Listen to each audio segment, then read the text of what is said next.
As Elizabeth Warren continues to rise in the polls, it's important to make distinctions between her policy platform and the policy platform of Bernie Sanders, especially at a time when the mainstream media is seeking to delegitimize Bernie Sanders' campaign or just flat out ignore them entirely. Mainstream media outlets like CNN and MSNBC know that Bernie Sanders' platform is what the American people want.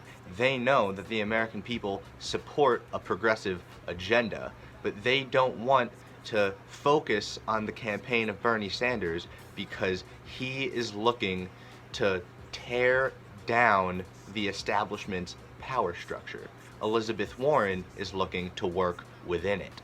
For example, Bernie Sanders has pledged to take no corporate money. He's only raising money through small dollar grassroots donations. Elizabeth Warren, on the other hand, has stated that, but if you look at how her campaign has been handled, she previously, in her run for Senate in 2018, took a bunch of big money, enough to save some, and then when she announced her presidential campaign, she took a bunch of the corporate money that she raised for her Senate campaign and moved it over into her presidential campaign. Now, she didn't just do that. She has stated to Cenk Uygur on the Young Turks that if she wins the Democratic primary, she will take corporate money in the general election against Donald Trump. Now, her argument against taking corporate money in the primary is that if you take corporate money, you're corrupted by the people who are giving you the money. But in the general election, she's going to turn around and then take that corporate money? What does that say about her campaign? Although Warren says that she supports Bernie Sanders' Medicare for All plan, her language has indicated kind of the opposite. She uses terms like access to healthcare.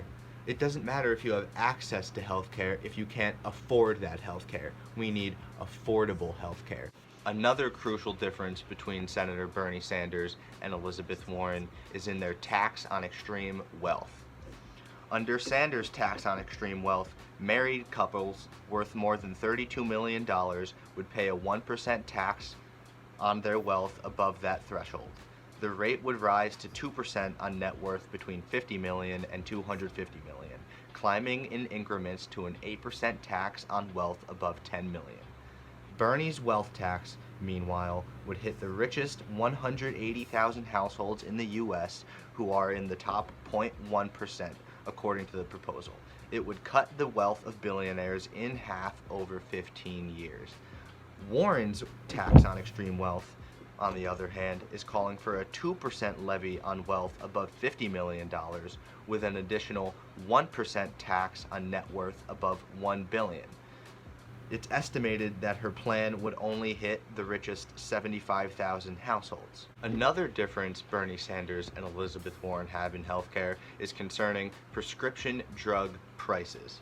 Under Bernie Sanders' plan for regulating prices of prescription drugs, nobody would pay more than $200 a year for their prescriptions. Under Warren's plan, they cap the price at $6,000 a year. Also, Sanders' healthcare plan includes mental health services, while Warren's does not. When it comes down to it, you should decide who you're going to vote for based on who you think will represent your interests the most. Can you rely on someone that has said taking corporate money will corrupt you and then they're going to go and take corporate money in the general election? Or will you rely on someone who has always stated throughout their entire political career that they will not take corporate money?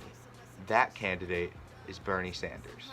Plans, they stay opaque. We up and before the weekend come, I bet the flip will take about an hour.